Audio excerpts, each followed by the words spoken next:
Merhaba sevgili izleyenler, TV 2020 ekranlarında Diyalog Medya Grubu Genel Yayın Yönetmeni Sayın Reşat Akar'la birlikte Gündem Özel programında sizlerleyiz. Evet, haftanın son iş günü, hemen konuları aktaralım. Evet, ilk olarak İskele'de eğlence merkezinde meydana gelen cinayet olayının ardından 1. derecede zanlı olan güvenlik görevlisi Mehmet Yazıcı ile Ömer Alçıner bugün mahkeme huzuruna çıkarıldı. Polis aşırı derecede alkollü olan Yazıcı'nın suçunu kabul ettiğini bildirdi. Vahşice öldürülen Hüseyin Mavideniz ise Gazi Mosa'da düzenlenen cenaze töreniyle son yolculuğuna uğurlandı. Detaylarını vereceğiz. Evet, ülkede suç olaylarında patlama yaşanırken Bakanlar Kurulu'nda yeniden değişiklik yapılacağı konusunda haberler yayılıyor. Başbakan Üster'in 3 bakanı değiştireceği iddiası var. Yeni kabinenin Cumhurbaşkanı'na yarın sunulabileceği belirtiliyor. Ayrıntılarını konuşacağız. Cumhuriyet Meclisi de 16 Ağustos Çarşamba günü olağanüstü toplantıya çağrıldı. Toplantı CTP'li ve bağımsız milletvekillerin çağrısıyla gerçekleşecek. Halkın Partisi Genel Başkanı Kudret Özersay olağanüstü toplantı çağrısını eleştiren bir açıklama yaptı ve meclisin olağan toplantısından ne hayır gördük ki olağanüstü toplantısının bir hayrı olsun dedi. Yine detaylarını konuşacağız. Son olarak da Güney Kıbrıs'ta nüfusun %16'sının fakirlik sınıfında olduğu açıklandı. Kuzeyde ise tabii herhangi bir istatistik bilgi bulunmuyor. Sadece muhtaç yoksul maaşı alanların 4170 kişi olduğu biliniyor. Yine bu konunun da detaylarını sizlerle paylaşacağız. Evet Reşat Bey, buyurun. Evet, herkese hayırlı günler, hayırlı cumalar diyerek başlayalım. Dün tabii herkesin, hepimizin kanını donduran bir olayı birinci konu yapmıştık. Bugün de aynı olayı birinci konu yapmaya devam ediyoruz. Çünkü işlenen cinayetle ilgili bugün ilk duruşma yapıldı. Mahkemeye çıkarıldı sanıklar. 2 kişi hakkında tutuklama emri alındı. Daha sonra aldığımız bir habere göre tutuklu sayısı 3'e çıkarıldı. Hüseyin Mavideniz, gördüğünüz gibi ekranda olan 29 yaşındaki genç, İngiltere'de oto tamirciliği yapıyordu ve bir çocuk sahibiydi. 5 yaşında bir çocuğu vardı. Kıbrıs'taki babasının rahatsız olduğunu duyunca uçağa atlayıp adaya geldi. Geldikten sonra İskele'de bir eğlence merkezine gitti. Eğlence merkezinde olaylar çıktı. Sabah saat 3:30 raddelerinde onu dışarıya aldılar güvenlik görevlileri. Dışarıya çıktıktan sonra tartışmalar devam etti ve Mehmet Yazıcı öncelikle olmak üzere güvenlik görevlisi Mehmet Yazıcı, bugünkü videolar var, video var. Bugünkü videoyu istiyorum arkadaşlar. Çünkü çok korkunç bir koruma çemberiyle mahkeme duruşması gerçekleşti bugün. Gördüğünüz gibi çevik kuvvet oradaydı İskele'de. Tam teçhizatlı tedbir alındı. Fakat öldürülen Mavideniz'in aile yakınları oraya gidemedi. Çünkü öte taraftan da cenaze töreni vardı Gazi Mosa'da. Bizim ekibimiz İskele'deki mahkemedeydi bugün ve görüntüler oradan, bugünkü mahkemeden elde edilen görüntüler. Bugün polisin verdiği bilgiye göre zanlılardan Mehmet Yazıcı öldürülen Hüseyin Mavideniz'e önce sağ eliyle şiddetli bir şekilde yumruk attı. Bu arkadaşı görelim, ama bu Yazıcı'yı görelim, böyle pehlivan gibi bir adam. Daha önce de benzeri vukuatları varmış. Bu adam önce sağ eliyle yumruk vuruyor şiddetli ve Mavideniz beton zemine düşüyor, kafası vuruyor. Yani çok şiddetli bir çarpma. Zaten o anda da ölmüş olabilirdi, beyin kanaması geçirip. Ama bununla yetinmiyor. Ben bugün vermeyeceğim o video görüntülerini. Vermeyeceğim. Ama gördük. Dün değil mi? Gördük. İnsanın kanını donduruyor. Ayaklarıyla, yani tatmin olmuyor. Yere düşürdü, kafasını vurdu. Belki de ölmüştü o saat. Ayaklarıyla koluna vuruyor.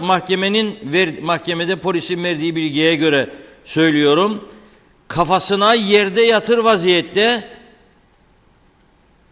ve sol kol kısmına 2 kez de kafasına ayaklarıyla bütün hızıyla vuruyor. Dün yayınlamıştık, gördünüz. Olay yerinde can verdi diyor polis. Ve esas suçlanan Mehmet Yazıcı polise verdiği ifadede suçunu kabul etmiş ve polisin yaptığı tespitlere göre olay anında 215 promil alkollüymüş. Yani şimdi bir şey söyleyeceğim. Kaptan pilot uçağı kaldıracak olan adam alkol alabilir mi? Uçağı çakacak. Güvenlik görevlisi. Zaten herkes oraya içmek için gidiyor, eğlenmek için. Herkesin içtiği bir yeri korumakla görevli bir adam 215 promil alkollü çıkar mı ya? Hem içiyor hem koruma görevi yapıyor. İçtikten sonra bastığı yeri görmüyor ve bu durum oluyor. Yazık ve günah. Yazık ve günah. Kabul edilebilir bir durum değil bu.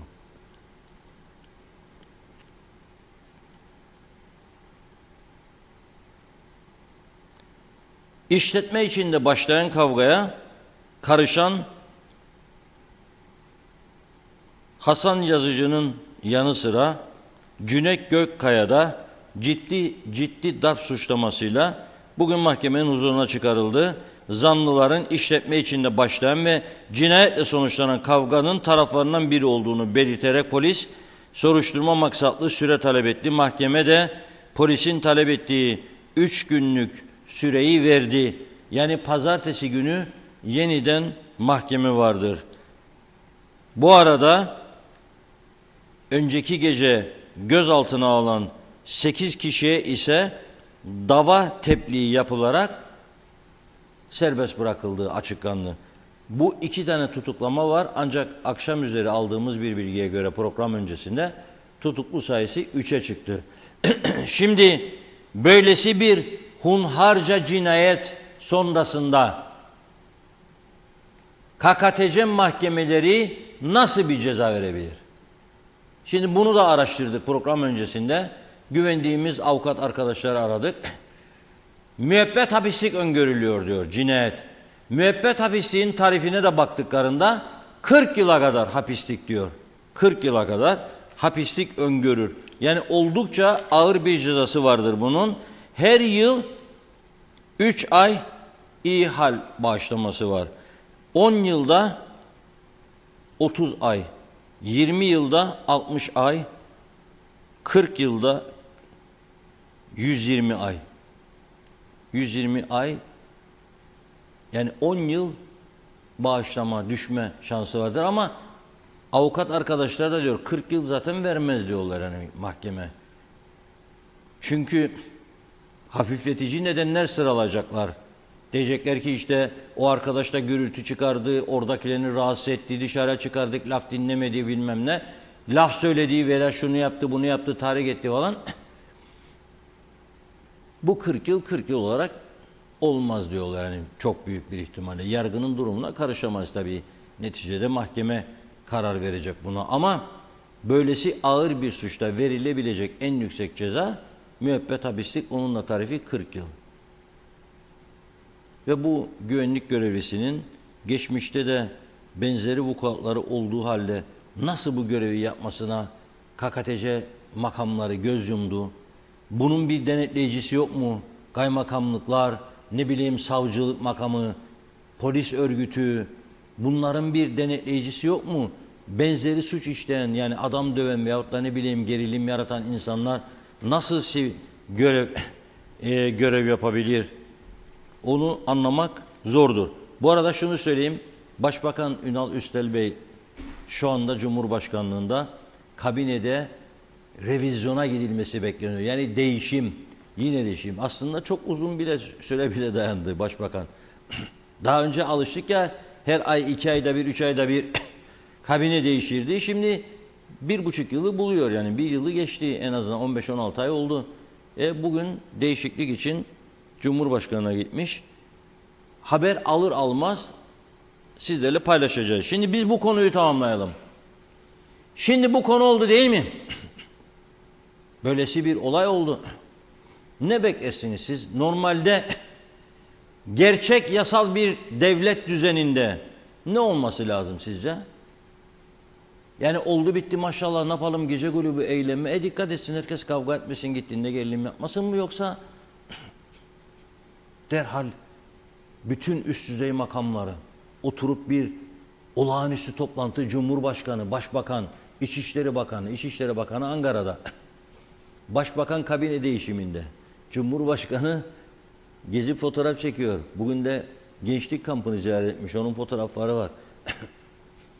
Memleket süt limanmış gibi ha. Yani bakın bu kadar olaylar memleket süt liman sanki. Diyorum Cumhurbaşkanı gençlik kampında fotoğraf çeker, ormanlarımızı koruyalım falan. Başbakan kabine değişiminde. İçişleri Bakanı Ankara'da önemli temas, inceleme, tetkik falan. Başbakan yardımcısı Karpaz'daki eşeklerle ilgili protokol törenini düzenliyor. Elleri de gördünüz müydü dünkü fotoğrafı böyle 3 el birleştiği Başbakanın Turizm Bakanı'nın özür dilerim Başbakan yardımcısının eli Karpaz Belediye Başkanı'nın eli bir de Dikmen'deki işte koruma canlıları koruma öyle bir denek galiba. Onun sorumlusu. Öyle bir örgütlenmenin sorumlusu. Ne demektir bu fotoğraf bilirsiniz değil mi?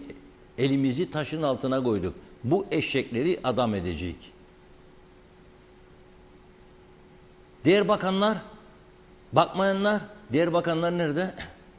Diğer bakanlar da acaba koltuk gitti mi gidiyor mu? Yandık Osman bizim koltuk gidiyor galiba. Milletvekilleri UPP'li aman Allah'ım beni yapmazsa bu daha bakan göreceksin neler olacak. Halbuki bu ülkede bir vahşet olayı yaşanıyor arkadaş. Ve bunun benzerleri de oluyor.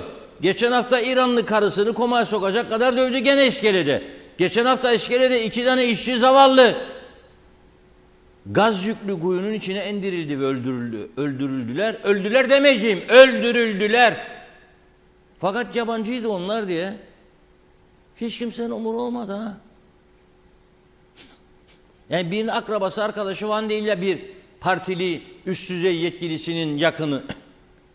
Yabancı tamamen bitti. Gelmeydi Pakistan'dan, Bangladeş'ten. Ne geldiler be buraya? Bu durumdadır. Bana diyorlar ki son zamanlarda sen bu ülkeden umudunu kesmiş gibi konuş. Evet çünkü ben daha yakın dostlarıma anlatamadığım bazı şeyleri duyuyorum etrafta, sağda solda. Herkes birbiriyle uğraşır duruma getirildi. Bu ülkede nasıl olur ya?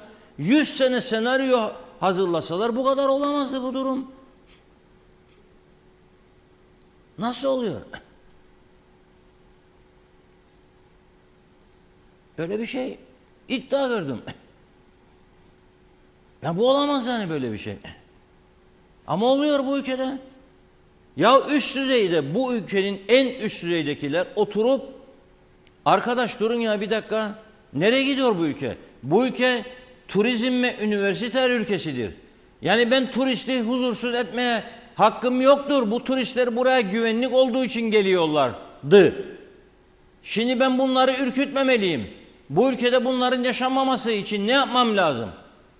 Demek ki bir A221 promil alkol yağı görevli orada adam 215 promil. Orada sükuneti sağlamakla görevli adam sarhoş yağı. Bunun bir kaydı yok mu? Yani bu adamların bir denetleyicisi yok mu? Bu adamlar oraya yani isteyen işletme sahibi istediği kişiyi götürüp güvenlik görevlisi yapabilir mi? Ona iç içebildiğin kadar da korkma. Yaramazlık yapan da vur öldür deme olabilir mi böyle bir şey? Yok mudur bunların bir yasası, bir tüzüğü ya en azından? Demek ki yokmuş. Ya ben şoklarımı yaşıyorum gerçekten. Bu kadar basit mi ya? Yani siz de olabilirdiniz. O eğlenceye gittiniz dediler ki hadi be gel gidelim Felek'ten bir gece çalalım. Gittiniz. Konuşma da falan filan da uzadı. Oturdunuz ve böyle bir olayın içinde bulundunuz. Ne olurdu? Ne olurdu? Herhalde günlerce, haftalarca, aylarca, yıllarca kabus görürdünüz. Yani birazcık vicdan sahibi bir insan böyle bir ortamda bulunsun, aylarca uyku uyuyamaz ya. Gözünün önüne gelir. Ama dediğim gibi siyasi arenada böyle bir endişe yok. Halbuki siz bu ülkenin turizm ve eğitim sektörünü koruyabilmeniz için aynı zamanda kendi vatandaşlarınızın güvenliğini koruyabilmek için ve onlara bu ülkede güvenlik altındasınız görüntüsünü verebilmeniz için sizin bu konuları denetim altına almanız lazım. Gece kulübü iznini veriyorsan gece kulüplerini denetlemen lazım. Ne iş yapıyorsun kardeşim burada? Koruma görevlisiyim. Getir bakalım bana koruma görevlisi olduğuna dair onaylı belgeni. Var mı belge? Yoktur. Ha bunun yasası yoksa yasasını çıkaracaksın. Ve belirli şartları olacak.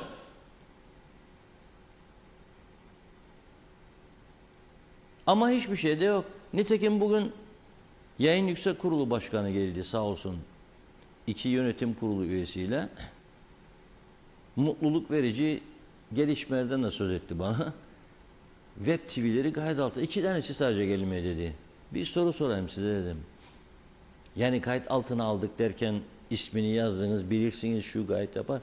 Mesela koşullar, Web TV yayıncılığı yapmak için ne koşul mesela?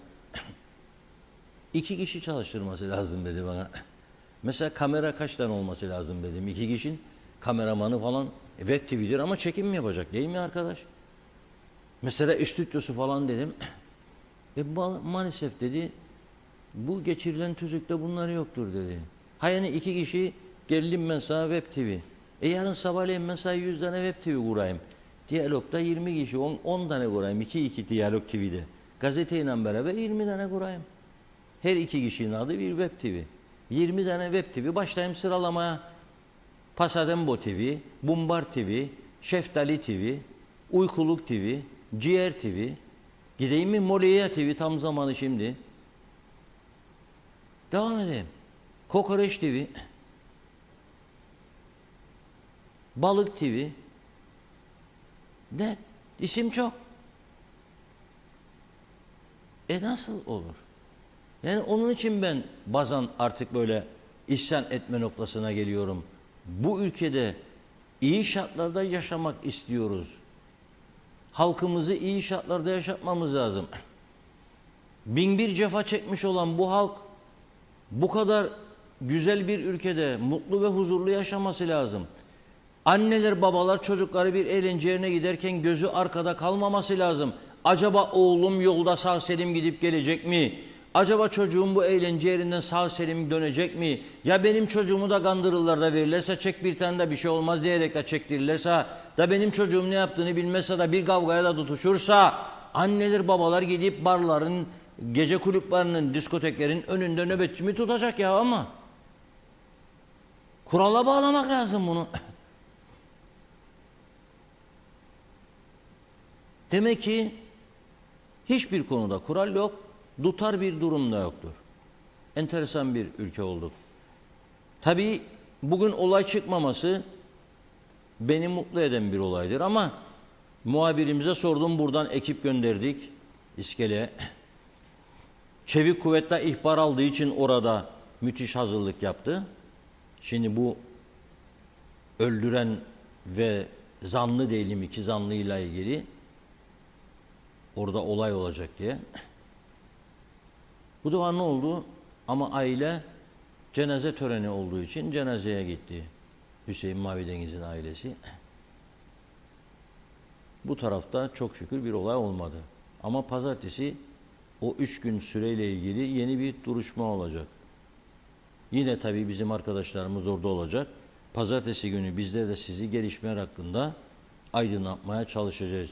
Ancak ben rica ediyorum sivil toplum örgütleri, sizlere de çok görev düşüyor. Eski siyasiler, siz bir ülkede başbakanlık, meclis başkanlığı, bakanlık, müsteşarlık, üst düzeyde görevli, müdürlük yaptıysanız lütfen artık siz de sesinizi yükseltin.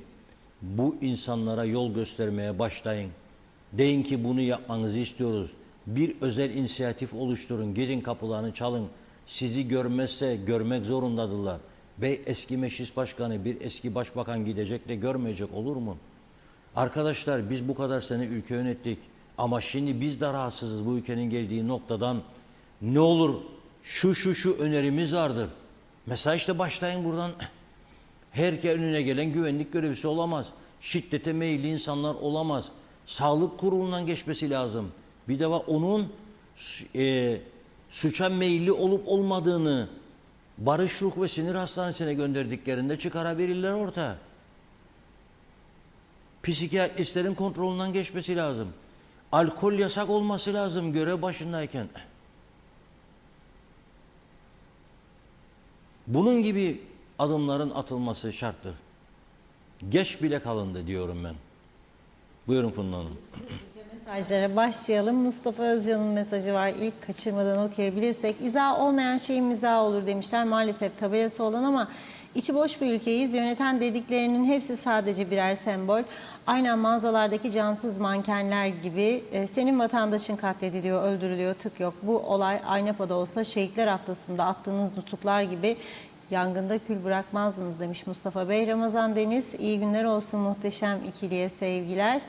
Selin Erciyes'ten. Caner Aspava iyi yayınlar diledi. Lord Manav bereketli de evlere servis başlamış. Mutlu sağlıklı günler diliyor. Erdal Yarkın iyi yayınlar diledi. Ayşe Ahmet Teksas zannettiler bu memleketi demiş. Mehmet Uluçaylı hayırlı cumalar. Kolay gelsin. Türkan Dağgül Biranlı kim kontrol ediyor Reşat Bey? Yazıklar olsun. Erkan Eymez derhal bu eğlence yeri kapatılmalı yazmış. Arıntaş Arkan geçen gün günübirlik Güney Kıbrıs Leymos'unda bulundum. Ne ilgimi çekti? Kıbrıs Cumhuriyeti Leymos'un belediyesi halka ve çevreye düzenli tam hizmet yaptığını gördüm. Yollar, trafik kuralları, çevre temizliği muhteşem, sahillerde yoğun turizm var. Yani orası böyleyken neden KKTC aynı hizmetler, trafik kuralları, medeniyet göremiyoruz? Dilerim artık Kuzey Kıbrıs'ta turizm, yerel yönetimler, hizmetler, eğitim, sağlık, bayındırlık ve ulaştırmada, yollarda aydınlatma gerçekleşir. İyi yayınlar. Evet, Mehmet Uluçaylı işletme sorumlusu bu kadar alkollü bir güvenlik korumasına niye içkili halde işe başlattı? Eğer iş yerinde içki almışsa niye izin verildi? İş yeri sahibi kimse onlar da suçludur diyor. Lord Manav bereketli binlerce var içer ve darp ederler demiş. Türkan Dağgül bir anlı değişim oldu sonuçlandı. Sibel Keledi insan hayatı bu kadar ucuz olmamalı bunun telafisi yok. Menteş Çağla iyi yayınlar diliyor. Lord Manav bereketli cinayet olaylarına da idam getirilmeli yazmış. Memruso güvenlik görevlisi alan işletme yerleri alkol test cihazı almaları gerek diyor. Güvenlik yapanları test etsinler. Alkol aldı mı almadı mı? Erkan Eymez yargının kararına karışmayın diye bir demokratik devlet olmaz demiş. En güçlü argüman kamu hukuku ve anlayışıdır. Eren Şefik Dereli bence bu kendini güvenlik adı altında sen adam öldüreceksin ve müebbet hapis değil idam cezası demiş. Irmak Marleni de diyor idam cezası şeriat kanunu gelmesi gerekiyor. Artık başka hiçbir şekilde ıslah olmaz bu millet. Hüseyin Boşnak Londra'dan Kıbrıs'a yerleşmeye karar vermiştim. Meğer ki çok yanlış yaptığımı şimdi anladım. Ne varsa satıp tekrar Londra'ya yerleşmeyi düşünüyorum. Yazıklar olsun diyor. Ulus Barani Başbakan Üstel yeni atadığı Bakanlar Kurulu tam bir ne demiş? Çakmak demiş. Hasan Kıvık Hüseyin gibi oldu diyor. Türkan Dağgül Biranlı halkını koruyamayan biri ormanlarımızı nasıl koruyacak? Kaldı ki ormanlarımızı bile koruyamadılar. Şahidoğlu sağlıklı yayınlar sizleri izlemeye devam ediyoruz. Huzursuzuz. Sözün bittiği yerdeyiz. Emir Ali Tatlıdil memleket yangın yeri oldu. Hala daha atamalar, yeni kabineler, ihaleler, vergi bağışlamaları, orman arazilerini, deniz kenarlarını dağıtma vesaire. Ama ne istifa eden var ne sorumluluk alan var.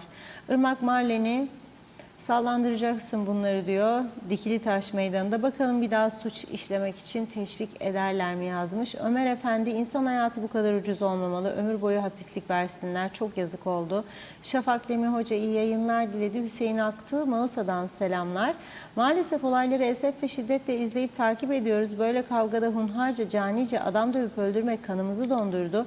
Nice cinayetler gördük, tanıdık olduk. Bu cinayetleri işleyenlerin Bunların kanı bozuk, bu gibilere şeriat kanunu uygulanması lazım. Cana can, bunların önleri başka türlü kesilmez. Yazıklar olsun. Cennet adamımız böyle insanlar yüzünden diyor, cehenneme döndü. Üzgünüz, gelecekten endişeliyiz demiş. Sema Şah Hacı Arifoğlu da hayırlı yayınlar. Arif Koruoğlu, memleketim süt liman, polise mahkemeye gerek yok. Herkes bildiği gibi hayatına devam etsin. Başbakan Ünal Üstel koltuğunu koruma peşinde ama koltuğun tapusu onun değil. Nasip Fikret Asilkanlı, çok üzücü, aynı zamanda düşündürücü diyor. Evet, bir ara verelim. Evet. Kabine açıklanıyor galiba. Hemen bir bağlanalım saraya.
Evet sevgili izleyenler, bağlantı sağlamaya çalışıyoruz. Bizden kaynaklı bir problem yok ama bağlantı olduğu anda tekrar Başbakan Ünal Üstel'in açıklamalarını sizlerle paylaşacağız. O esnada mesajlarımıza devam edelim. Ben de takip ediyorum. Hemen bağlanacağız. Evet, Nasip Fikret Asilkanlı'nın mesajında kalmıştık. Çok üzücü, aynı zamanda çok düşündürücü bir olay gerçekleşti. Bu gençler hangi ruh haliyle bu şekilde bir vahşete ortak olacak bir kapasiteye eriştiler? Toplum olarak nereye gidiyoruz demiş. Bu olayın akademik insanlar tarafından iyice analiz edilip devleti yöneten siyasilere caydırıcı veya önleyici tedbirler alması için gereken bilgiyi, desteği vermesi gerekir. Toplum olarak bu gibi olaylardan kendimizi arındıramayız. Hepimiz sorumluyuz. Bengü Osman Ünsal, Reşat Bey, bir iş yerinde çalışanlar bir müşteriyi öldürmüşler. İş yeri sahipleri ve yöneticilerine hesap soruldu mu? Zalihe Şerifoğlu, öldürülen gencimize rahmet diliyorum ama Kıbrıs halkı eski Kıbrıs'ımızı geri istiyoruz. Osman Emin Karkın, bu güvenlik görevlisi yapan adamın içkili mekanda içki içmesi düşündürücü. Kendini bilmeyen, oradaki müşteriye yumruk atıp yere düşüren, savunmasız insana vurduğu yetmezmiş gibi ne demek vahşice yaptığı hareketler, suç ortada, affedilmeyecek bir vaka, bir can almak 5-6 sene olmamalı, acil eskimiş yasaları hemen değiştirilmesi gerek, saygılarımla demiş. Mehmet Uluçaylı, ülkemiz sorunları, ülke ekonomisi pahalılıkta tavan yapmışken, iskelede olaylar tehlike hattını geçmişken diyor, hükümet koltuk kavgası peşinde. Bu ne pişkinlik? Hükümet her şeye kulaklarını kapadı. Evet, bağlantımız gerçekleşti. Dinleyelim.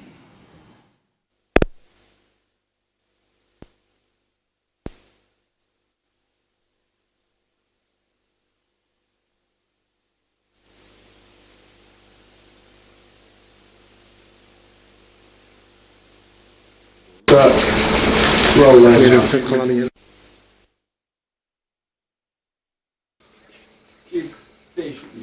Hasan.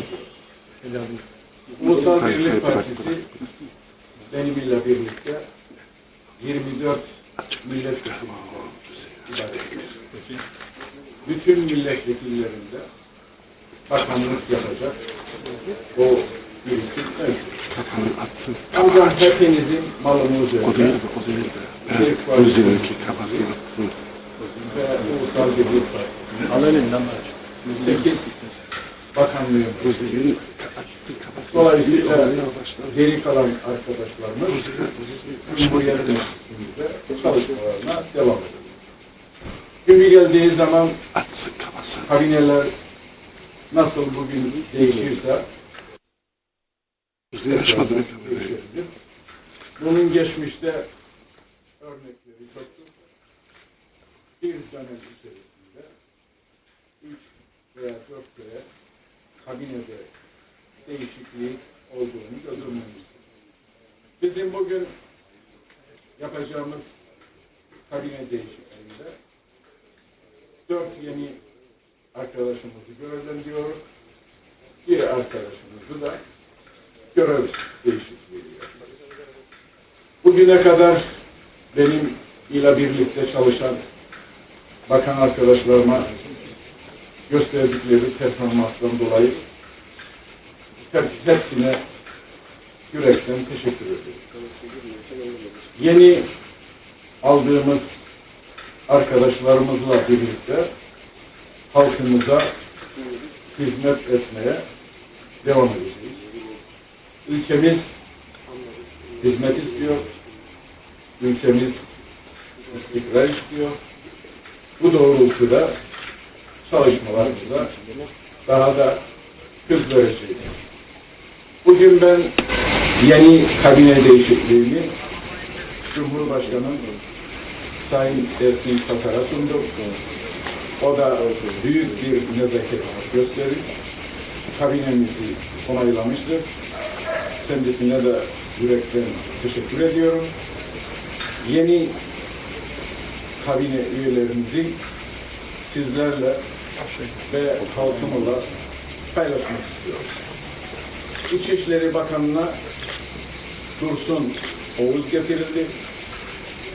Maliye Bakanı Özdemir Derva, Sağlık Bakanı Hakan Dişyürek, Tarım ve Doğal Kaynaklar Bakanı Hüseyin Çavuş, Çalışma ve Sosyal Güvenlik Bakanı Sadık Gardiyanoğlu göreve getirilmiştir. Ben arkadaşlarıma başarılar dilerim. Ülkemize hayırlı olmasını temenni ediyorum. Sayın Başbakan, bu kabinede kaç ay devam etmeyi düşünüyorsunuz? Devam bir değişikliği söz konusu olduğunu. Bakın, ülke zor günlerde geçiyor. Ekonomide sıkıntılar büyük. Ülke istikrar istiyor. Biz 2027 yılına kadar ülkemizde ne erken seçim ve ne de bu sene Ulusal Birlik Partisi'nin kurultayını. Biz yeni ekibimizle birlikte ve milletvekillerimizle birlikte halkımıza hizmet etmeye devam ediyoruz. Benim iki sorum var Sayın Başbakanım. Öncelikle hayırlı olsun. Birincisi bu değişiklik neden? İkincisi siz de söylediniz. Zor günlerden geçiliyor. Vatandaş size tepki gösterebilir mi bu zor günlerde yapılan bu kabine değişikliğiyle ilgili? Bu kabine değişikliği tarihinde ilk defa yapılmadı. Değişik hükümetler döneminde de hatta bazen 3, bazen 4 kere kabine değişikliği. Dolayısıyla biz halkımıza daha iyi hizmet verebilmek için daha çok büyük reformlara imza atmak için daha büyük projeleri hayata geçirmek için biz bu kabine değişikliğini yaptık ve bundan sonraki arkadaşlarımız da bugün bu kabine değişikliği oldu. İleriki zamanlarda tekrardan kabine değişikliği olmayacak diye bir kural yok. Tekrardan ben ülkeme hayırlı olmasını isterim. Sayın Başkan, Sayın Taşoy'un Genel Başkanlığı adaylığına ilgisi var mı acaba görevden alınmasının? Şimdi sevgili kardeşlerim, böyle bir şey yok. Yalnız görevden Taşoy alınmadı. Siz de gördünüz ki 4 tane yeni arkadaşımız göreve aldı. Evet. Alıyoruz arkadaşlar. Evet.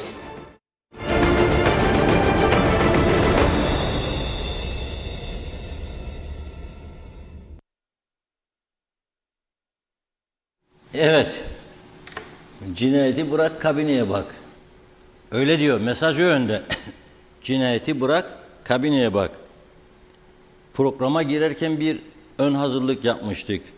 UBP içerisinde 24 milletvekilinden acaba kaç kişi bakanlık yapmadı diye.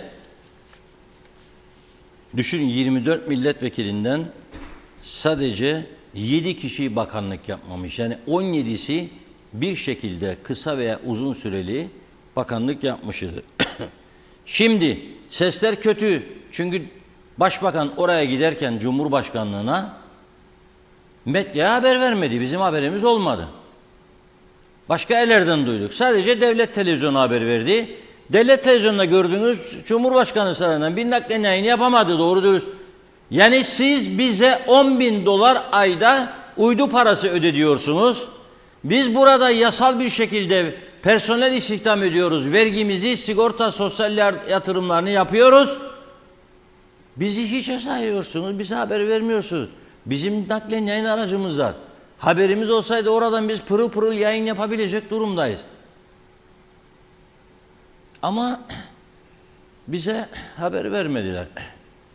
Gördüğünüz sesleri ne kadar bozuk veremediler, tekrar çıktılar, tekrar girdiler, tekrar çıktılar, tekrar girdiler. Yarım yamalak bir yayın oldu. Yani çoğu anlaşılmadı bile söyledikleri Sayın Ünal Üster'in. Ama neticeye gelelim. Çalışma ve Sosyal Güvenlik Bakanı Hasan Taçoy aday olacağını açıklamıştı biliyorsunuz kurultayda genel başkanlık için.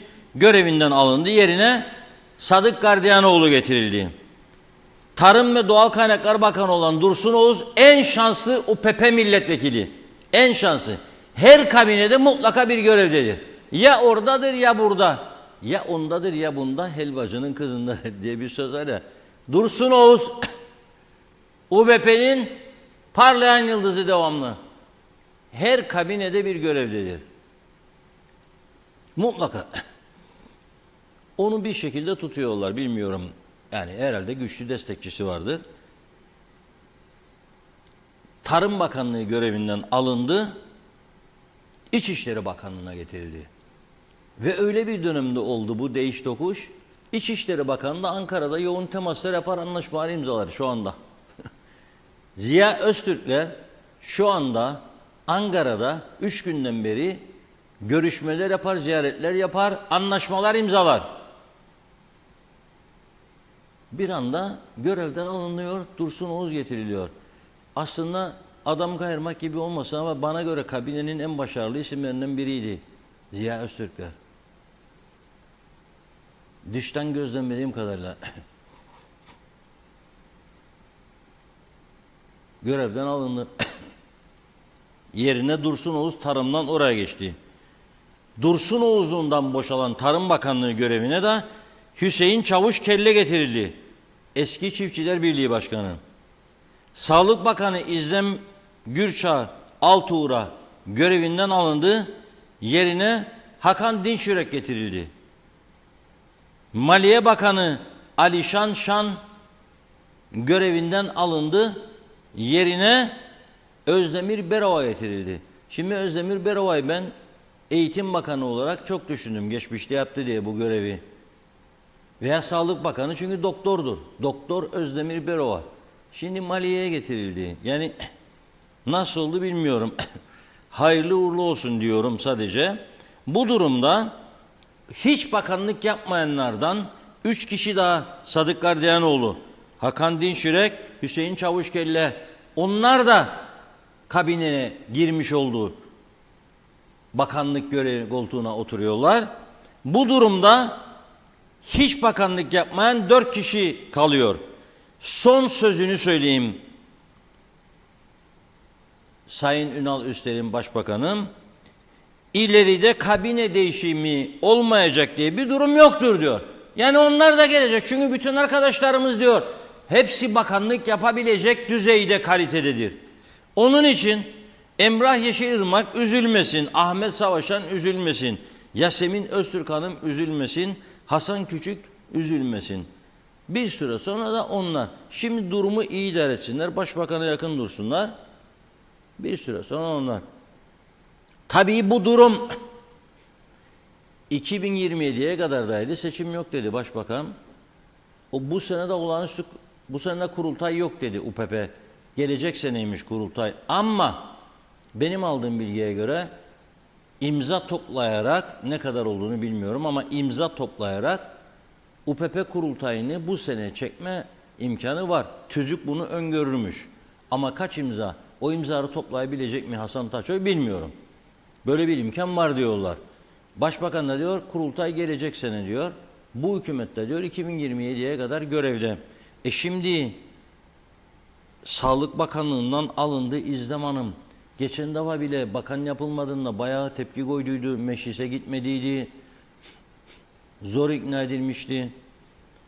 Şimdi Ziya Öztürkler kabinenin önemli ismi. Güzelyurt ayakta. Nasıl olacak? Efendime söyleyeyim. Maliye Bakanı Alişan Şan, iş adamı, o göreve geldi. Şimdi görevden alınıyor. Bunlar göreceğiz. UBP içinde bir kaynama olacak gibi. Zaten ne zaman duruldu ki? Yani öyle bir düğmeye dokanıldı ki Doktor Derviş Eroğlu'nun Cumhurbaşkanı olmasından sonraki 22 yıllık UBP başkanlığı yapmış. Rekor. Yani Kıbrıs Türk siyaset tarihinde rekor sürede genel başkanlık ve başbakanlık yapmış bir kişidir Derviş Eroğlu. Nasıl idare edebildi? Şaşarım. Gerçekten büyük bir yetenek ve partiyi kendisine nasıl bağladı? Düşünün siz 22 yıl genel başkanlık, 18,5 yıl galiba başbakanlık. Yani ondan sonra Cumhurbaşkanı seçtikten sonra UBP hayır yüzü görmedi diyeyim. Yani İhsan Küçük Bey geldi, Efsin Tatar Bey geldi, ondan sonra Ersan Saner Bey geldi, ondan sonra Doktor Faiz Sucuoğlu geldi, ondan sonra Ünal Üstel geldi. Geldi. Son 3-4 yıldan bahsederim. Bu kadar değişiklik. Ve o kadar ilgi uyandırdı bu haber ki Rum basınında da internet sitelerine düştü. Ben programa girmezden önce baktım. Cyprus Mail'de Ünal Üstel Bey'in fotoğrafı da var. Ve diyor ki gene kabine değişikliği beklenir. Kuzeyde, işgal bölgelerinde diyor. Adamlar bize gülüyor. Neden gülüyorlar biliyor musunuz? Devamlı bu değişim ve belirsizlik, siyasi belirsizlik ülkede. Bakan değişimi, üst kademe. Şimdi mesela Sadık Gardiyanoğlu Hasan Taçoy'un getirdiği bakanlık müdürü, müsteşar, kalem müdürüyle çalışacak mı, çalışmayacak mı? Hakan Dinşirek, İzzem Hanım'ın getirdiği müsteşar müdür, kalem müdürü onlarla çalışacak mı, çalışmayacak mı? Hüseyin Çavuşgelle eğer Dursun Oğuz'un getirdikleriyle çalışacak mı, çalışmayacak mı? Bunları göreceğiz. Efendime söyleyeyim,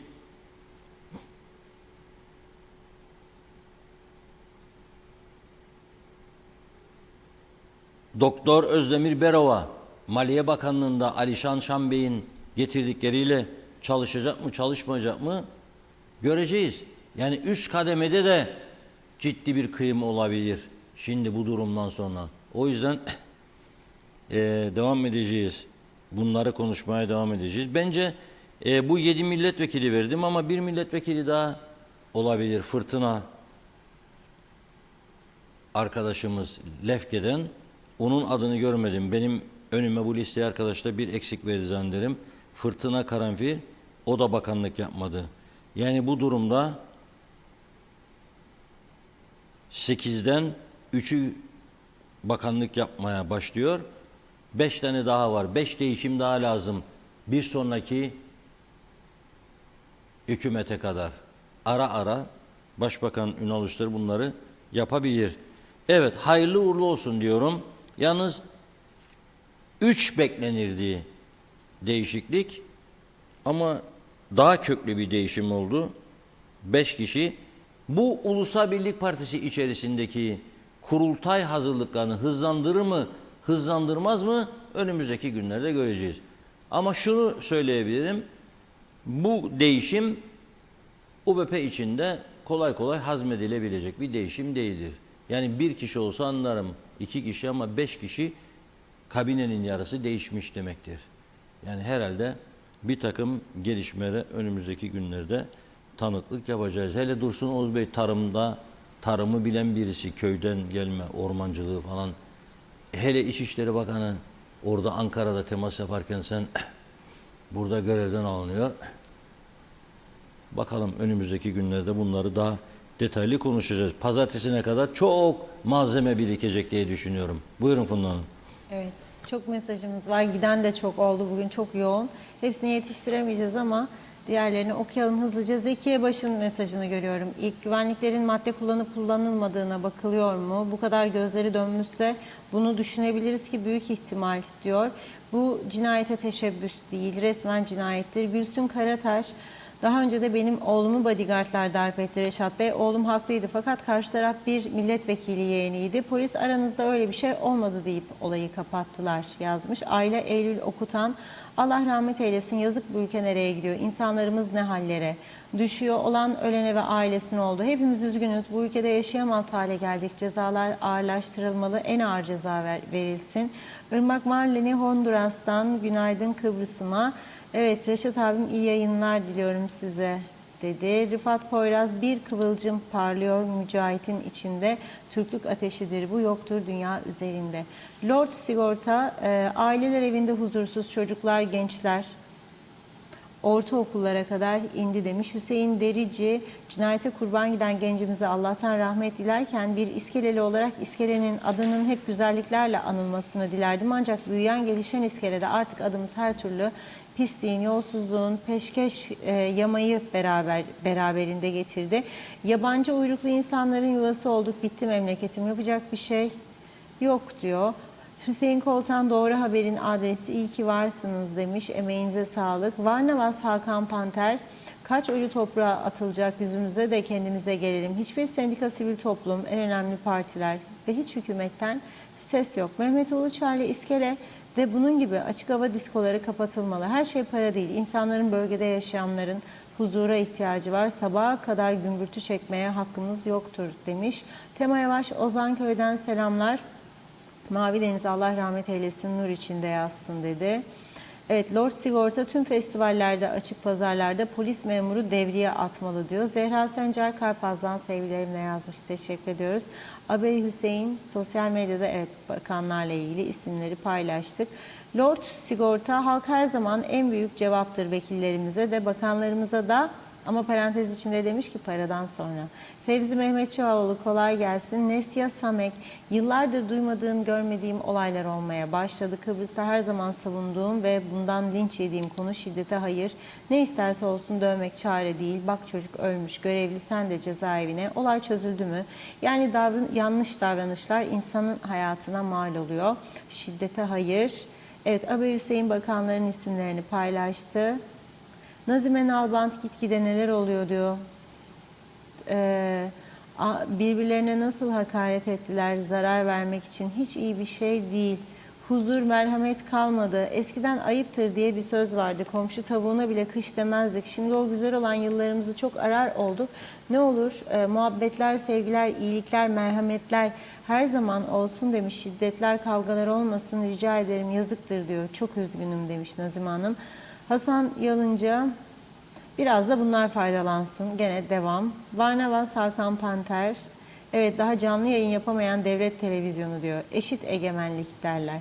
O gün Zeybekoğlu, yasalar kurallar neyi emrederse o uygulanacak, uygulanmalı. Bu ülkenin sıkıntısı yasaların kuralların uygulanmaması ve bazı yasaların günün şartlarına ve koşullarına yetersiz kalmasıdır. Aynur Coşkun, cennet gibi adamız, daha güvenli ve huzurlu yaşayalım demiş ailelerimizle. Evet, abi Hüseyin 100 sene daha istersiniz demiş dijital canlı yayın yapmak için. Evet, Cafer Altan da önce internete 4,5 geldi herhalde uçuyoruz diyor. Şemiye Kaşıkçı koltuk sevdalarını bıraksınlar da bir başsağlığı dilesinler. Yazık vallahi başkalarına. Türkan Dağgül Biranlı keşke demiş hükümet değişikliği de olsa. O gün Zeybekoğlu şiddetle protesto ediyorum. İçişleri Bakanı Sayın Ziya Öztürkler görevinde bence çok başarılıydı. Irmak Marleni vatana millete hayırlı olsun demiş. Çağatay Doğaner baş bakmayan bir de teşekkür eder diyor bakmayanlara. Ne performans gösterdiler. Maytap'tan başka yazmış. Süleyman Hüseyin'in mesajı var. O da yayından şikayetçi. İsmet Ezel neden yer değiştirme yapıldı? Olduğu bakanlıkta çok başarılılar mıydı yoksa başarısız mı? Hasan Kasapoğlu Başbakan yeni atadığı bakanların isimlerini söyledi. Niye görevlerinden alınan bakanların isimlerini söylemedi diyor. İsmet Ezel ah BRT vah BRT yazmış. Bir iki mesaj daha okuyup ara verelim. Sayın Aker devlet kapısı açık partililer girerler çıkarlar nemalanırlar ve zavallı halk devlette avucunu yalar. Ne geldin diye sormazlar bile diyor. Evet, Mustafa Akman Dursun Oğuz İçişleri Bakanı yeni bir göç mü geliyor adaya yazmış. Tahir Yılmaz milattan önceden kalmış bir canlı yayın dedi. Sayar Eker okurken yeni mesaj geldi maalesef. Neyse burada bir ara verelim. Devam edeceğiz yine. Buyurun Reşat Bey. Evet. Cinayetle başladık. Yeni kabineye geçtik. Yeni kabineden dönüyoruz. Ha şunu da söyleyeyim. Öyle bazıları öyle şey görmesin hayal mayal. Ne beni ne de buradaki arkadaşlarımızı kimin bakan olduğu, kimin bakmayan olduğu hiç ilgilendirmez. Siyasetle hiçbir ilgimiz yok. Hiçbir kimseyle kavgamız yok. Hiçbir kimseyle derdimiz yok. Hiçbir kimseden menfaatimiz yok.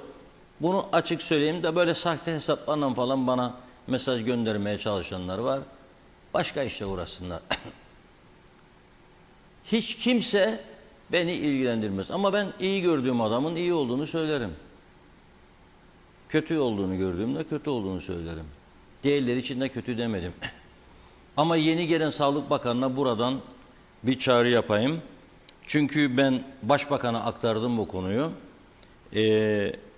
Ama kabine değişikliği olduğu için Sayın Başbakan ilgilenemedi herhalde. Sağlık Bakanı'na çağrı yapıyorum. Şu anda Gazimaos'a İskele civarlarında oturan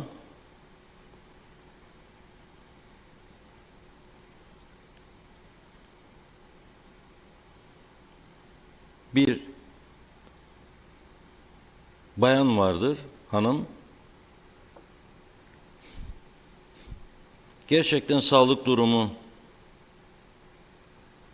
çok kötüdür. Naran Mesudoğlu kendinin ifadesine göre 2 kez ameliyat oldu devlet hastanesinde ve 2 kez bu ameliyatlardan sonra sağlık durumu daha kötü oldu. Acilen Türkiye'ye gönderilmesini istiyor. Bir türlü sağlık kurulu karar alamıyor. Geç olmadan, bu insanın başına bir felaket gelmeden, çünkü çok ağır hastadır, çok ciddi bunalımdadır, sürekli arıyor beni, yardım istiyor. Benim yapabileceğim, ben bunu en üst makama ilettim. Yazılı olarak da Sayın Başbakan'a, İzlem Hanım'a iletmedim doğrusu. Çünkü dün ve bugün olan, gelişen bir olaydır. Lütfen Naran Mesudoğlu, onun gibi durumda olanlara, onlarla da ilgilensinler. Eğer ameliyatlar hele yanlış yapıldıysa bunun bir de sorgulanması yapılması lazım. İnsanlar ciddi bir sıkıntı yaşadıkları zaman Allah'tan umudu kesmezler, çare ararlar. Ankara'da tedavi olabileceğini düşünüyor. İhtiyaçlı bir insandır. Yeni Sağlık Bakanımız Sayın Dinç Yürek inşallah kendisine yardımcı olur. Zaman çok daraldı gibi görüyorum ben. Çok hızlı hareket edilmesi lazım. Tabii sadece cinayet meselesi değil. Gene bugün polis bültenine bakalım. Birkaç tane özet aktarmak isterim. Çalıntı kredi kartını kullanmışlar ve 3.600.000 600 bin Türk lirası dolandırmışlar kart sahibini. Lefkoşa'da faaliyet gösteren bir inşaat şirketinde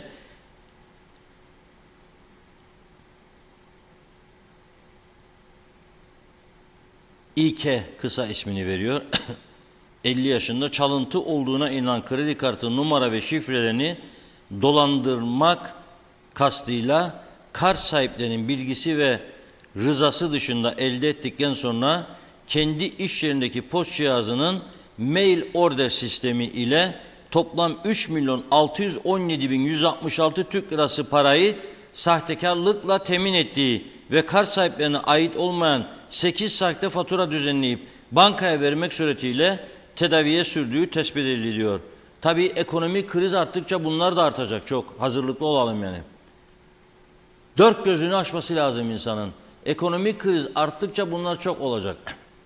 Şantajlar olacak. Bir yığın olaylar olacak. Zannetmeyin. Yani herkes yanınızda iyidir, iyi insan taşırsınız. Bu arada polis bir de çağrı yaptı. 42 yaşındaki bir şahsı arıyorlarmış. Adı Leyla Tokmak. Evinden ayrılmış, geri dönmemiş. Polis kendisini arıyor. Bilen, gören, duyan varsa polisi haberdar etsin. Gene polis diyor ki alkollü içki nedeniyle kazalar durmak bilmiyor. Girne, Gelincik, Yeşilköy Anayolu ve İskele'de meydana gelen tümünde de alkollü oldukları belirlenen sürücülerin karıştığı 3 ayrı trafik kazası meydana geldi. 1 kişi yaralandı, 2 kişi de tutuklandı diyor. Girne'de 20 Temmuz Kordonboy Caddesi'nde saat 23 sıralarında meydana gelen kaza Mustafa Şalk'ın 209 miligram alkol tesiri altında yönetimindeki SR 447 plakalı araçla park halindeki otobüse çarpması sonucu meydana geldi. Gitti park halinde otobüse güm dedi vurdu çünkü alkollü. Alkollü de yiğit de geçmeyeni aşırı alkollü. Kaza sonucunda yaralama olmamış çok şükür. Sürücü Mustafa Şalk tutuklanmış. Gelincik Yeşilköy Anayolu'nda 01.30 sıralarında meydana gelen bir başka kazada 156 miligram alkol tesiri altındaki Efkan İlkhan 35 yaşında yönetimindeki ZNR kiralık yani 780 plakalı araçta dikkatsizlik sonucu yoldan çıkıp toprak sete çarpmış. Yaralı vaziyette hastaneye kaldırılmış.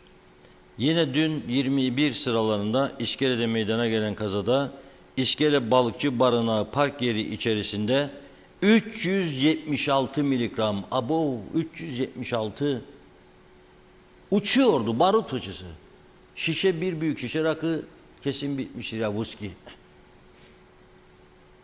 Cüneyt Erten yönetimindeki PESA 040 aracıyla geri seyrettiği sırada park halinde bulunan resmi hizmet aracına çarpmış 4114 plakalı polis aracıymış bu. RHA 4114 gitti geri giderken polisin aracına vurdu. Tam da yerine düştü bence. O kadar alkollü vurmasaydı onun alkollü bir sürücü olduğunu polis nereden bilecekti? Yani kolay bir iş değildir. Ülkenin sorunları var. Bunu konuşalım. Hasan gitti, Mehmet geldi, Ayşe gitti, Fatma geldi. Hiçbirimizin derdi değildir. Aslında bizim derdimiz ülkenin gittikçe artan sorunlarına çözüm bulmaktır. Bu sorunlardan bir tanesi güvenlik endişemizdir. Adli suçlarda patlama vardır. Uyuşturucu, şiddet, cinayet, tecavüzler patlama noktasındadır. Bunlara çözüm bulmalıdır. Trafik kazaları ve tabii ki pahalılık. Ucuz üretim yapsın diye yıllar önce büyüklerimizin kurduğu Kooperatif Merkez Bankası'na bağlı sütçülükte üretilen dondurma 1 kiloluk kapta 79, Türkiye'den gelen buraya yol kat edip kargo ne bileyim işte taşımacılık ücreti falan filan fonlama stopaj ödenildi 39.90 40 lira. Nedendir sizce bu? Bu ülke başıboş bırakıldı. İstihdam partizanca seçim dönemleri sonuç budur. Maliyetler artıyor bu yüzden. Ondan sonra da yerli üretim mahvoldu batacak kardeşim batacak. Çaresi yok. Şimdi ben bugün işe geldiğimde azıcık bir yemek yedim. Söylemeyeyim ne olduğunu. Ufacık bir yemek. Ot olduğu için de tutmaz tabii. Dedim bizim Rahip Bey'e, çıkardım, al bu 100 lira dedim. Git bir karpuz al da canım karpuz çekti dedim. Ben ne bileyim yetmeyeceğini. Rahip Bey geldi mahcup bir şekilde bu fişi getirdi, önüme koydu. Bakın, bir karpuz. Dedi vallahi billahi dedi en küçüğünü seçtim dedi. 162 lira ödedim dedi. En küçük şu kadar karpuz. 162 lira. Be arkadaş, insaf be artık. Yani o küçük karpuzu 4 kişilik bir aile, farz et ki sağlıklı yaşayalım, doktorlar da dedi gece özellik yapmaz önce fazla ağır yemek yemeyin. Ne yiyelim? 4 kişi. Bir hellim, birer dilim doyurmaz, imkanı yok doyurmaz. Yarmışa da buton ekmek yiyelim, ekmekle doyuralım karnımızı, tamam. 162 lira karpuz gitti. 200 lira, 150 lira da bir adet hellim, açta kaldık. Toplamı 500 lira. Çarp 30'undan 15.000 asgari ücret. Öğlen yemeğim nerede? Sabah kahvaltım nerede? Benzinim nerede? Ev kiram varsa ev kiradaysam nerede? Araba varsa akaryakıt nerede? Söyle bana sen. Söyle bana ben ne yapayım? Esas mesele budur. Liberal ekonomi diye bıraktık burayı. Soygun cenneti oldu burası. Bu biraz da vicdan meselesi. Küçücük bir karpuz ya 162 lira. Şimdi parayı verdiğim için yiyeceğim tabii. Programdan sonra arkadaşlarla paylaşacağız. Kaç kişi ise. Suna da aç geldi bugün mahkemelerden veya başka yerden uyuyor vaziyette. Karpuzu paylaşacak ama tövbe etmem, yemin etmem, bir daha 162 lira verip karpuz almam. Boykot ediyorum. Yazın ortasında, Ağustos'un ortasına geliyorum. Karpuzun en bol olması gereken dönemde bir karpuz 162 lira yemeyeceğim. Kim ne isterse söylesin. Peki ne durumdadır insanlarımız acaba? Merak ediyor musunuz? Nasıldır durumumuz? Ben merak ettim çünkü Rum basındaki bir haber aslında beni yönlendirdi. Bugün baktım, Politis gazetesinde bir haber var. Diyor ki, Güney Kıbrıs'ta 150 bin kişi fakirlik sınıfındadır diyor. Nüfusun %16.7'si neredeyse 17'si fakirlik sınıfındaymış. Ve en fazla da emeklilermiş bu sınıfa girenler. Açıklama nereden almış bu bilgiyi? Kıbrıs Cumhuriyeti İstatistik Ofisi'nin raporlarından almış, onun verilerinden. Yıllık diyor, tek kişilik bir hane için yıllık 10.713, iki çocuklu bir aile için yıllık 22.498 euro imiş sınır. Ve bu fakirlik sınıfına girenlerin diyor %20.8'i emeklilerdir diyor. Her 5 emekliden bir tanesi fakirlik sınıfıyla karşı karşıyadır. Bunların diyor %13.6'sı 2022 yılında ekonomik yükümlülüklerini ödemede gecikmeler yaşadı. Nedir bu? Elektrik parasını ödeyemedi, telefon parasını ödeyemedi, kredi kartı borcunu ödeyemedi gibi.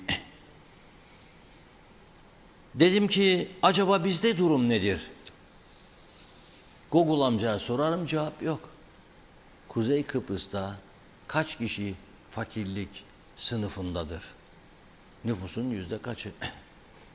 Fakat bizim eşit ve egemen ülkemizde, ya Kuzey Kıbrıs'ta, eşit ve egemen de böyle bir istatistik bilgi bulamadım. Mali raporlarına güvendiğim Devrim Barçın arkadaşımıza yazdım. Var mı böyle bir istatistik, sen maliyecisin dedim falan filan. Bana verdiği cevap, hayır yoktur. Sadece 4000 kusur dediği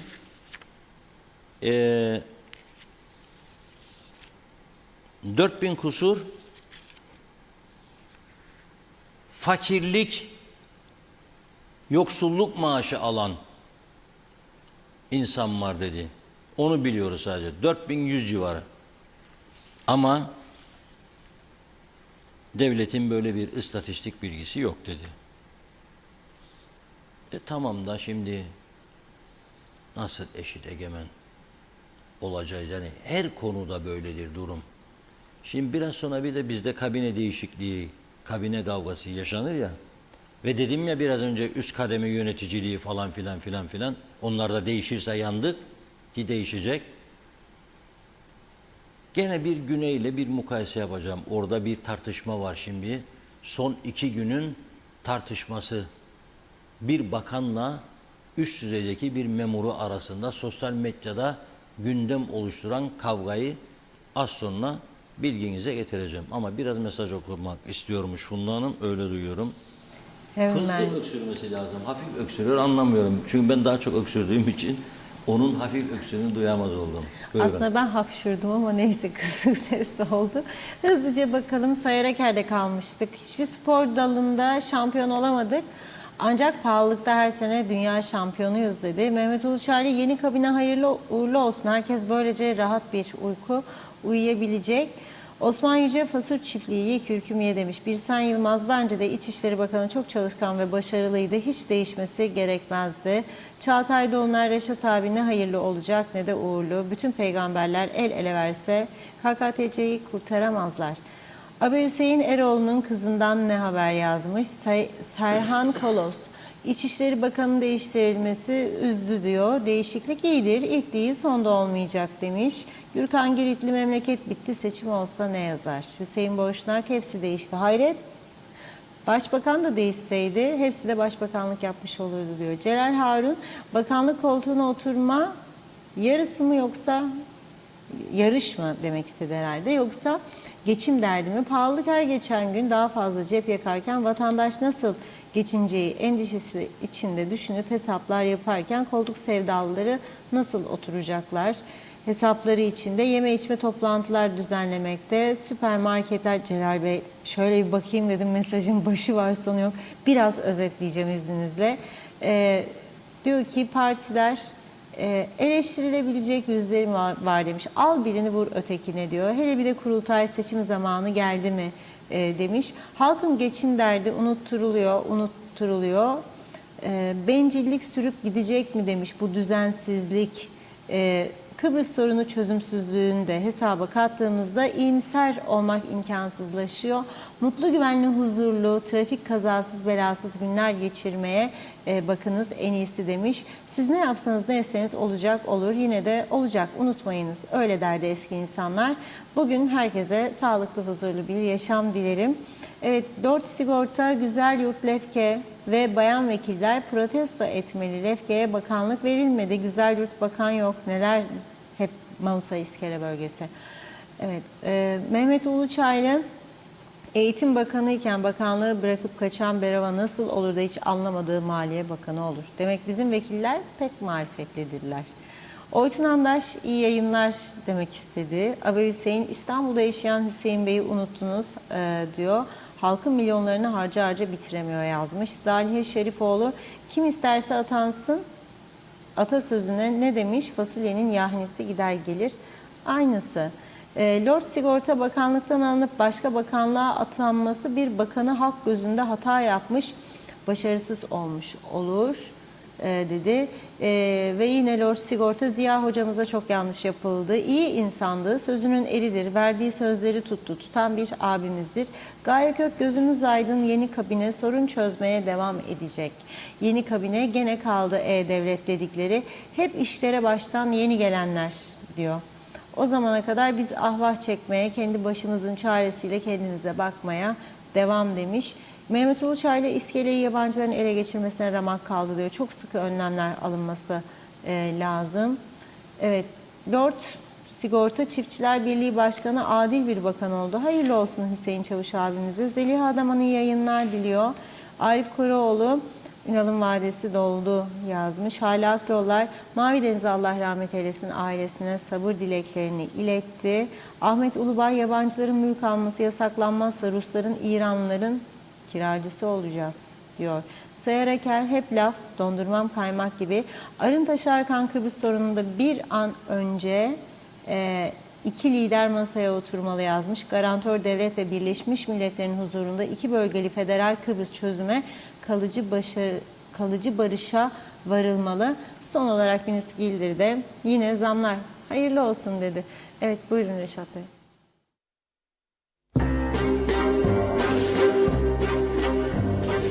Come walk with me and let go of the way you are going.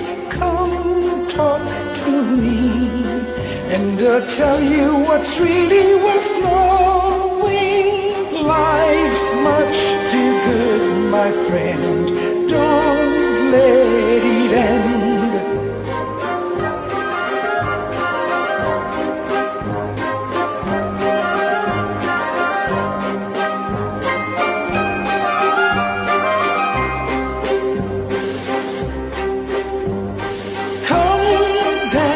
With me, and I'll give you a gift worth giving. Take a chance with me, and I'll show you a life that's worth living. Life's much too good, my friend. Don't let it end.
And let go of the way you were going.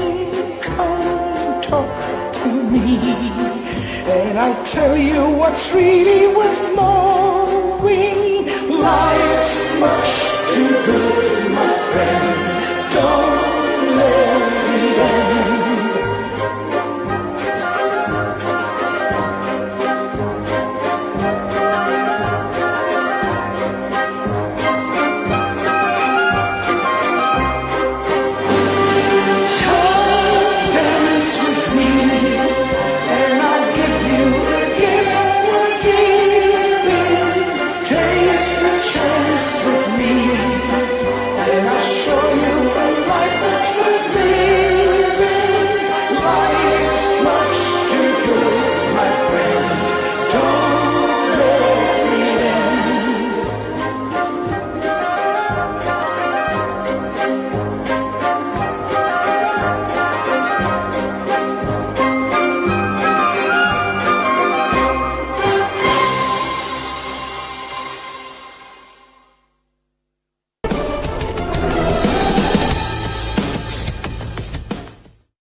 Evet, güzel bir müzikle dinledik. Müzikten sonra programın son bölümünde neyi konuşacağız? Güney'den bahsetmiştim size. Şimdi kabine de değişti, Sağlık Bakanlığı değişti. Güney Kıbrıs'ta ben oradaki demokrasi ve üst kademe yönetimiyle ilgili uygulamayı gündeme getirmek için bunu okuyorum ve biraz belki uyarıcı olur. Bizde her hükümet değiştiğinde değil, her bakanlar değiştiğinde aynı partiden de olsa üst kademesini değiştiriyorlar. Öyle mi? Müdürünü, müsteşarını, kalem müdürünü. Ya aynı partinin adamı ama diyor ben diyor kendi adamlarıma çalışmak isterim. Senin partinin rozeti falan yıllardır beraber mitinglerde orada burada berabersiniz meyhane masana falan. Ben diyor kendi adamımı isterim. O zaman değişiyorlar. Halbuki Güney'de Rum Sağlık Bakanı geldiğinde buldu. Yani adam daha çok uzun süre değil. Christodoulidis geldiğinde Sağlık Bakanı oldu. Ve bakanlığın genel müdürünü kendi tayin etmiyor çünkü. Bakanlığın genel müdürü kamu hizmeti tarafından tayin ediliyor. Yıllar geçecek, ne bileyim işte derecelendirme yapılıyor, eğitimi, pratik deneyimleri, başarıları falan ancak öyle oluyor. Ama bakan ne yapıyor? Bakan diyor ki Poppy Canary, bu genel müdür diyor, bakanlık genel müdürü Hristina Yannagi'nin akademik yeterliliğini sorgulayacağım diyor. Çünkü herhalde kendisini çok başarılı görmedi. Bu işte bir iş mi var diye. Aman efendim sen misin bunu yapan? Genel müdür bakana, bakan genel müdüre sosyal medyada geçiriyor birbirlerine. Ve bu konu nereye geliyor? Cumhurbaşkanı'nın bilgisine. Şimdi Cumhurbaşkanı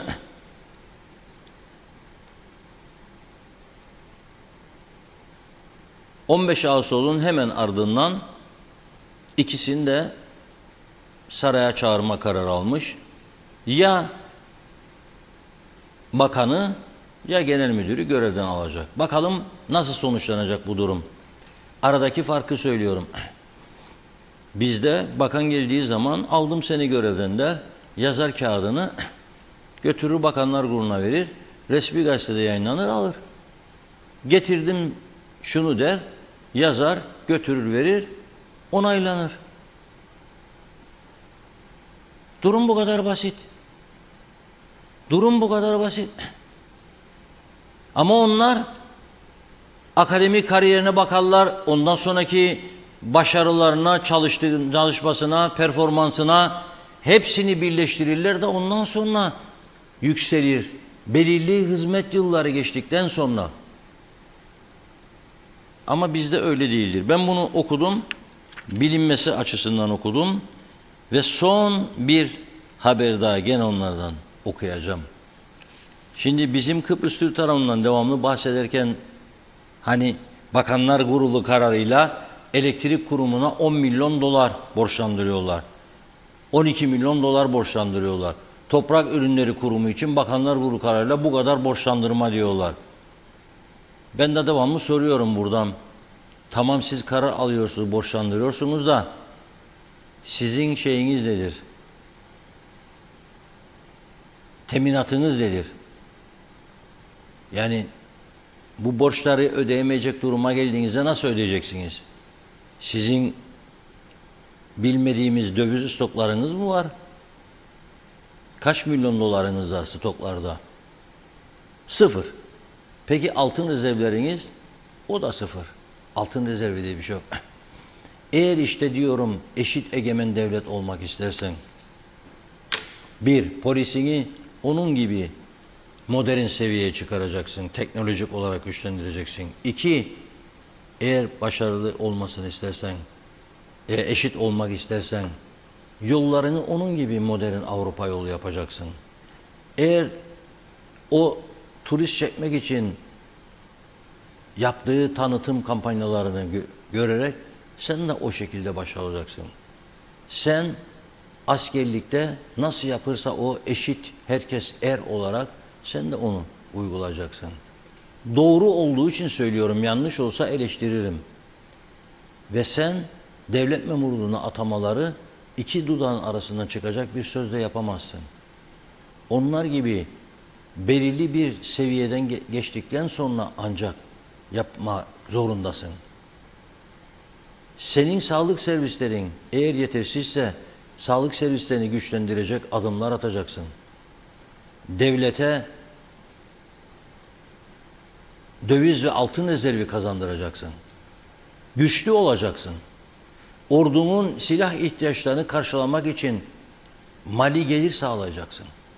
Yok ki ana vatan nasıl olsa bizim orduyu tamamdır, silaha ihtiyacı yok bize falan filan. Rum'la silahlandığı zaman Türkiye için alıyorsanız azdır, bizim için alıyorsanız çoktur. Klişe laflar. Becerdiğimiz de var. Onlarda olmayan en üstün meziyetimiz işte böyle her 3-5 ayda bir kabine değiştirmek. Her 3-5 ayda bir hükümet değiştirmek, kabine değiştirmek en büyük becerimizdir. Dolayısıyla onlar da bizim bu yönümüzü kıskanıyorlar bence. Varsın kıskansınlar, hatta çatlasınlar. Buyurun Funda Hanım. Hızlıca tamamlayalım mesajlarımızı. Mehmet Uluçaylı, Dursun Oğuz'a ve Hüseyin Kelle'ye hayırlı olsun dedi. Mustafa Özcan, vitrinde sezon değişikliği başka bir şey değil. Kaç vekil kaldı bakan olmayan. Manolya Hasan Şahin, Ziya Bey'e yapılır mı bu? Yurt dışında üstelik imzalar atar, anlaşmalar yapar. Lefke güzel yurt, bakansız kaldık demiş. Evet, Hüseyin Kani, Reşat Bey, Funda Hanım, nihayet sizi canlı seyrediyorum bugün. İyi yayınlar. Ne söylüyorsanız doğru söylüyorsunuz. Minertem en sevdiğim şarkı. Reşat Bey, iyi akşamlar. Londra'dan selamlar. Kemal Osman Ceyhanlı, huzur yok, sağlık yok, neşe yok, mutluluk yok diyor. Her şeyi tükettiler. Fikret Gönlü Bol, bu olaylardan sonra çocuklarımızı, torunlarımızı nasıl Kıbrıs'a gönderelim?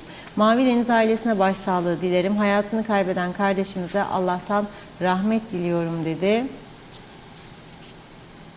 Evet, Tuğçe Ören, Reşat Bey doğruları söylemekten hiç çekinmiyorsunuz, tebrikler. Bir sonraki yayına sakal bırakın demiş. Sözünüz geçer belki siyasilere diyor.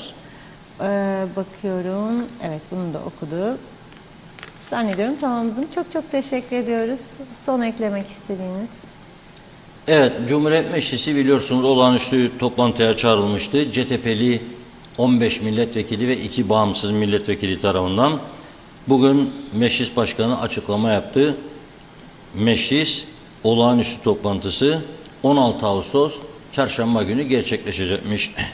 Tabii Halkın Partisi milletvekili Kudret Özersay meclisten istifa eden bir milletvekili olarak tarihe geçti biliyorsunuz. O diyor ki olağan toplandığınızda ne yaptınız da olağanüstü toplantıda ne yapacaksınız diyor. Açıklama yaptı bugün. Esas olan diyor hükümete karşı, o ucube hükümet diyor, hükümete karşı, onun yasal olmayan oluşumuna karşı siz bir hareket göstermediniz, o mecliste bir şey yapamadınız diyor. O da onları o yönüyle eleştiriyor. Bakalım 16 Ağustos Perşembe günü meclis açıldığında bu olağanüstü toplantı çağrısı yapan milletvekilleri ne konuşacak, ne söyleyecek, ne isteyecek, ne önerecek hep birlikte izleyeceğiz. Bugünlük bu kadar. Pazartesi yeniden görüşmek üzere inşallah. Evet, çok teşekkür ediyoruz ve programımızı tamamlıyoruz sevgili izleyenler. Ben de sağlıklı güzel bir hafta sonu geçirmenizi diliyorum. Yeniden görüşünceye dek hoşça kalın.